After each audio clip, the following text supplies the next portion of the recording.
আসসালামু আলাইকুম, আমন্ত্রণ জানাচ্ছি জাগো টিভিতে। আপনাদের সাথে আছি মমতাজ শাহিন রুম্পা। শুরুতেই জানাবো আপডেট।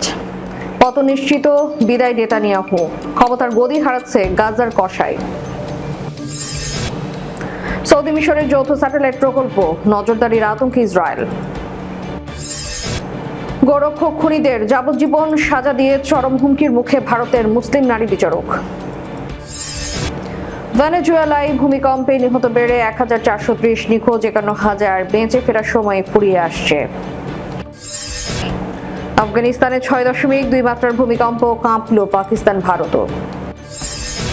ভারতীয় মুসলমানদের নিয়ে গভীর উদ্বেগ প্রকাশ করলেন মাওলানা আরশাদ মাদানী। ভারতের মেডিকেলে ক্লাস নিচ্ছেন আওয়ামী লীগের পলাতক এমপি প্রাণগোপাল।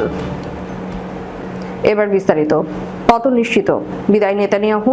আসন্ন নির্বাচনে ক্ষমতার গদি হারাচ্ছে গাজার কসাই। ইসরায়েলের রাজনৈতিক আকাশে বড় ধরনের পরিবর্তনের ইঙ্গিত। একাধিক জনমত জরিপ বলছে, আসন্ন অক্টোবর নির্বাচনে প্রধানমন্ত্রী নেতানিয়াহুর দীর্ঘ শাসনের পর্দা নামতে পারে। গাজার কসাই নামে পরিচিত এই নেতার জোট সরকারের পতন প্রায় নিশ্চিত। আর ক্ষমতার দৌড়ে এগিয়ে রয়েছেন সাবেক সেনাপ্রধান গাদি আইজেনকোট। সর্বশেষ জরিপ অনুযায়ী নেতানিয়াহু নেতৃত্বাধীন ডানপন্থী জোট পেতে পারে 52টি আসন।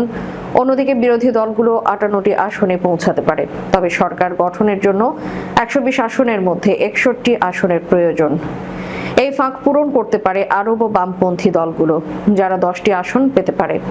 হিব্রু ইউনিভার্সিটির এক জরিপে দেখা গেছে 92% বেশি ইসরায়েলি মনে করেন ইরান যুদ্ধে জয়ী হয়েছে এবং নেতানিয়াহুর প্রতি সমর্থন মার্চের 40.5% থেকে জুনে নেমে এসেছে 29.4%।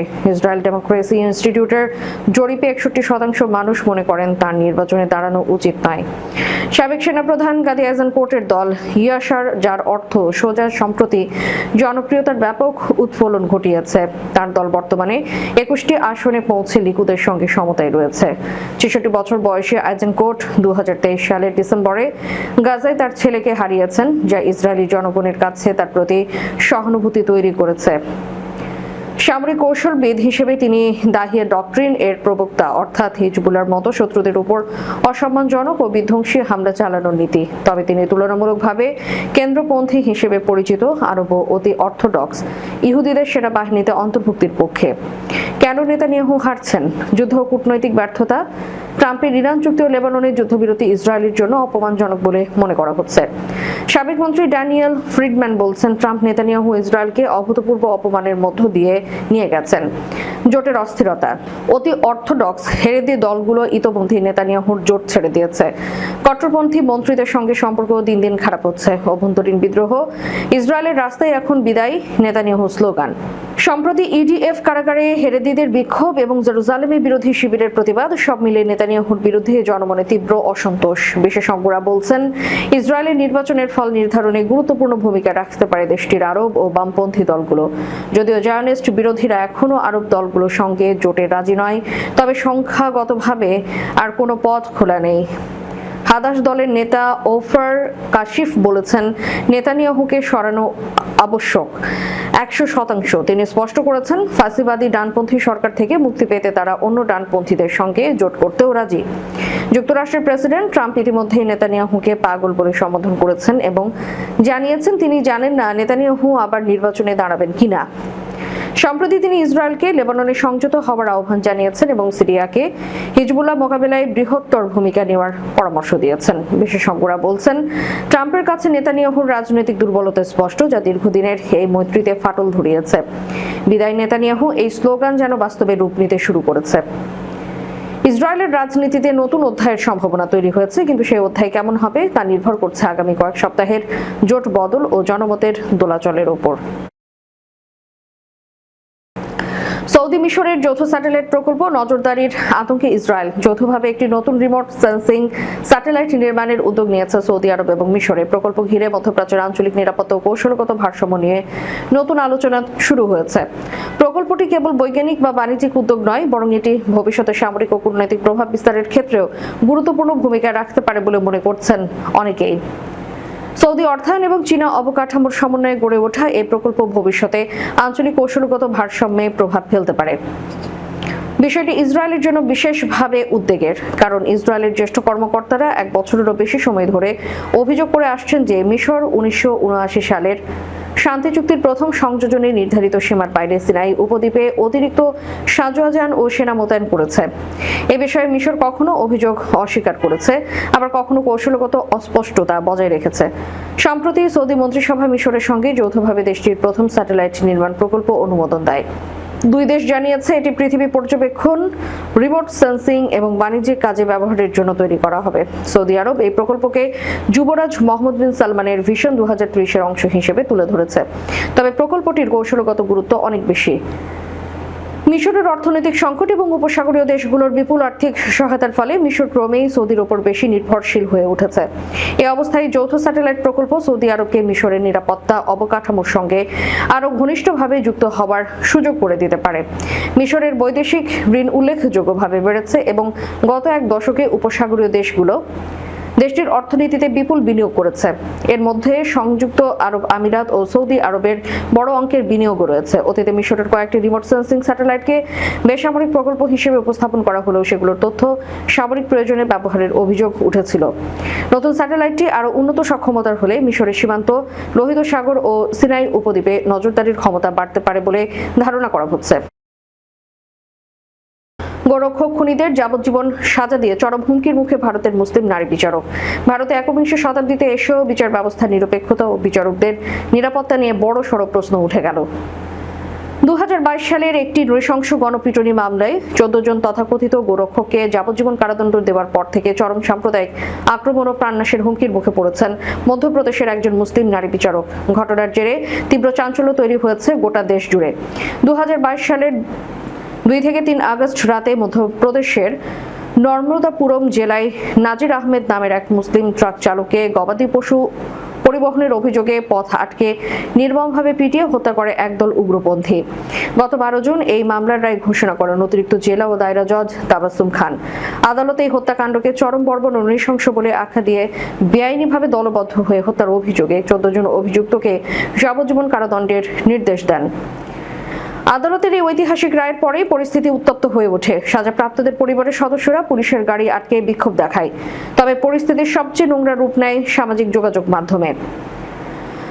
সাজাপ্রাপ্তরা হিন্দু এবং বিচারক মুসলিম হওয়ায় পুরো বিষয়টিকে একটি সাম্প্রদায়িক রং দেওয়ার চেষ্টা শুরু করে একাধিক চরমপন্থী হিন্দুত্ববাদী সংগঠন।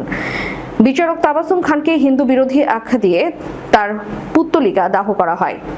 ইন্টারনেটে ভাইরাল হওয়া একটি ভিডিওতে এক উগ্রপন্থী ব্যক্তিকে বিচারকের উদ্দেশ্যে অত্যন্ত আপত্তিকর ও অশালীন সাম্প্রদায়িক শব্দ ব্যবহার করতে দেখা যায়। শুধু তাই নয়, আগামী 10 দিনের মধ্যে সাজাপ্রাপ্তদের মুক্তি না দিলে দেশ জুড়ে রক্তগঙ্গা বইয়ে দেওয়ার হুমকি দেয় সে।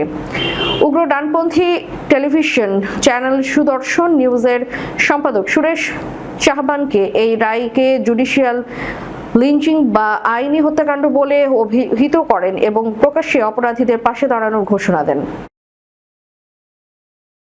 ভেনেজুয়েলায় ভূমিকম্পে নিহত বেড়ে 1430, নিখোঁজ 51,000, বেঁচে ফেরার সময় ফুরিয়ে আসছে। ভেনেজুয়েলায় আঘাত হানা ভয়াবহ জোড়া ভূমিকম্পে ক্ষয়ক্ষতি ও প্রাণহানির পরিমাণ লাফিয়ে লাফিয়ে বাড়ছে। দেশটির জাতীয় সংসদের সভাপতির দেওয়া সর্বশেষ তথ্য অনুযায়ী মৃতের সংখ্যা বেড়ে দাঁড়িয়েছে 1430 জনে। এছাড়া এই বিপর্যয়কর ঘটনায় অন্তত 3238 জন আহত হয়েছেন বলে নিশ্চিত করা হয়েছে। ভেনেজুয়েলায় শক্তিশালী জোড়া ভূমিকম্প আঘাত হানার পর 72 ঘন্টায় গোল্ডেন পিরিয়ড ফুরিয়ে আসছে। সাধারণত কেউ যদি ধ্বংসস্তূপের নিচে চাপা পড়েন তখন 72 ঘন্টার মধ্যে তার বেঁচে ফেরার সম্ভাবনা থাকে। এরপর আটকে পড়ারা ধীরে ধীরে মৃত্যুর কোলে ঢলে পড়েন। ভূমিকম্পের পর দেশটিতে এখন পর্যন্ত 51,000 মানুষ নিখোঁজ আছেন। আশঙ্কা করা হচ্ছে তারা চাপা পড়ে আছেন অথবা আত্মীয় স্বজনদের সঙ্গে যোগাযোগ বিচ্ছিন্ন হয়ে পড়েছে। স্থানীয় সময় গত বুধবার সন্ধ্যায় প্রথমে 7.2 মাত্রার ভূমিকম্প আঘাত হানে। এর 40 সেকেন্ড পর 7.5 মাত্রার আরেকটি ভূমিকম্পে কেঁপে ওঠে দেশটি। এই ভূমিকম্পে সবচেয়ে বেশি ক্ষতিগ্রস্ত হয়েছে রাজধানী কারাকাসের লা গুইরা শহর। এদিকে লা গুইরা এত বেশি ক্ষতিগ্রস্ত হয়েছে যে সেখানে সাধারণ মানুষের প্রবেশ সীমিত করে দেওয়া হয়েছে। স্থানীয় কর্তৃপক্ষ জানায় এখন এখানে যারাই আসতে চান তাদের অনুমতি নিতে হবে, তবে কাদের অনুমতি দেওয়া হবে সেটি স্পষ্ট নয়। বড় দুটি ভূমিকম্পের পর ভেনেজুয়েলা অব্যাহতভাবে আফটার শক বা ছোট ছোট ভূমিকম্পে কাঁপছে, যা উদ্ধার অভিযান ব্যাহত করছে। আফগানিস্তানের হিন্দুকুশ অঞ্চলে 6.2 মাত্রার একটি শক্তিশালী ভূমিকম্প আঘাত এনেছে। এর প্রভাবে ভারতের রাজধানী নয়াদিল্লি সহ উত্তর ভারতের বিস্তীর্ণ এলাকায় কম্পন অনুভূত হয়েছে, তবে তাৎক্ষণিকভাবে কোনো হতাহত বা বড় ধরনের ক্ষয়ক্ষতির খবর পাওয়া যায়নি। স্থানীয় সময় সন্ধ্যায় এই ভূমিকম্প আঘাত হানে। ভারতের ন্যাশনাল সেন্টার ফর সিসমোলজি জানিয়েছে, ভারতীয় সময় সন্ধ্যা 7:04 ভূমিকম্পটি অনুভূত হয়। এর উৎপত্তিস্থল ছিল আফগানিস্তানের হিন্দুকুশ অঞ্চলে, ভূপৃষ্ঠের প্রায় 215 কিলোমিটার গভীরে। এসসিএস এর তথ্য মতে ভূমিকম্পের গভীরতা বেশি হওয়ায় কম্পন বিস্তীর্ণ এলাকায় ছড়িয়ে পড়লেও তাৎক্ষণিকভাবে আফগানিস্তান বা ভারতে বড় ধরনের ক্ষয়ক্ষতির কোনো তথ্য পাওয়া যায়নি। আন্তর্জাতিক রেড ক্রসের তথ্য অনুযায়ী আফগানিস্তান বিশ্বের অন্যতম ভূমিকম্পন প্রবণ দেশ। বিশেষ করে হিন্দুকুশ অঞ্চলটি বিশ্বের অন্যতম সক্রিয় ভূমিকম্প বলয়ের মধ্যে পড়ে। ভারতীয় ও ইউরেশীয় টেকটনিক প্লেটের সংযোগস্থলে অবস্থানের কারণে দেশটি প্রায় শক্তিশালী ভূমিকম্পের ঝুঁকিতে থাকে।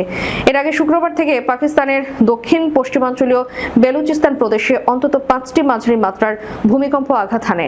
রিক্টার স্কেলে 4.3 থেকে 5.3 মাত্রার এসব ভূমিকম্পে বারখান, মুসাখেল, পহলু, কিংরি ও রাখনি সহ কয়েকটি এলাকায় কাঁচা ঘরবাড়ি ক্ষতিগ্রস্ত হয় এবং অন্তত 5 জন আহত হন।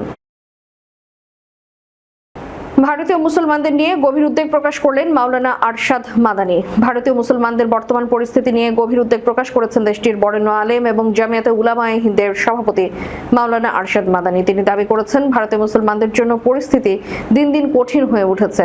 নয়াদিল্লিতে জামিয়াতে উলামায়ে হিন্দের কার্যনির্বাহী পরিষদের বৈঠক শেষে গণমাধ্যমের সাথে আলাপকালে তিনি এই দাবি করেন। এ সময় তিনি বলেন, দেশে ঘৃণা, বৈষম্য ও অবিচারের প্রবণতা আশঙ্কাজনকভাবে বৃদ্ধি পেয়েছে।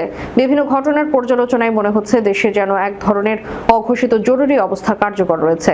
এই ধরনের পরিস্থিতি দেশের গণতান্ত্রিক মূল্যবোধ ও সাংবিধানিক কাঠামোর জন্য উদ্বেগজনক।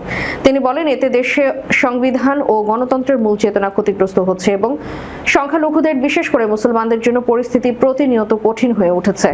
তিনি অভিযোগ করেন, সংখ্যালঘু সম্প্রদায়ের মধ্যে নিরাপত্তাহীনতা বাড়ছে এবং আইন ও ন্যায় বিচারের ক্ষেত্রে সমতার নীতি ক্ষুণ্ণ হচ্ছে। দেশের শান্তি, সম্প্রীতি ও ঐক্য বজায় রাখতে সকল নাগরিকের সাংবিধানিক অধিকার নিশ্চিত করার উপর গুরুত্ব আরোপ করেন তিনি। বিতর্কিত বুলডোজার অভিযান প্রসঙ্গেও সমালোচনা করেন জামায়াত সভাপতি। তিনি বলেন, কোনো ব্যক্তি অপরাধে অভিযুক্ত হলে তার বিচার আদালতের মাধ্যমে হওয়া উচিত। বিচারিক প্রক্রিয়া সম্পন্ন হওয়ার আগেই প্রশাসনিক পদক্ষেপের মাধ্যমে শান্তিমূলক ব্যবস্থা গ্রহণ আইনের শাসনের পরিপন্থী। আত্মগোপনে থাকা কুমিল্লার 7 আসনের সাবেক সংসদ সদস্য ও চিকিৎসক অধ্যাপক ডক্টর প্রাণ গোপাল দত্ত বর্তমানে ভারতের ত্রিপুরার একটি মেডিকেল কলেজে পাঠদান করছেন। সম্প্রতি একটি ভিডিও সামাজিক যোগাযোগ মাধ্যমে ছড়িয়ে পড়ার পর বিষয়টি সামনে আসে। সম্প্রতি ত্রিপুরার শান্তিনিকেতন মেডিকেল কলেজ নামের একটি ইউটিউব চ্যানেলে ডাক্তার প্রাণ গোপাল দত্ত ক্লাস নিচ্ছেন বলে দেখা যায়। চ্যানেলটির একাধিক ভিডিওতে তাকে ক্লাস নিতে দেখা গেছে, তবে কতদিন ধরে তিনি সেখানে পাঠদান করেছেন সে বিষয়ে নির্দিষ্ট তথ্য পাওয়া যায়নি। সামাজিক যোগাযোগ মাধ্যমে ছড়িয়ে পড়া ভিডিওতে দেখা যায়, আধুনিক শ্রেণীকক্ষে শিক্ষার্থীদের সামনে বক্তব্য দিচ্ছেন ডাক্তার প্রাণ গোপাল দত্ত। তার পেছনে ডিজিটাল বোর্ডে চিকিৎসা বিজ্ঞান সংক্রান্ত বিভিন্ন তথ্য প্রদর্শিত হচ্ছিল।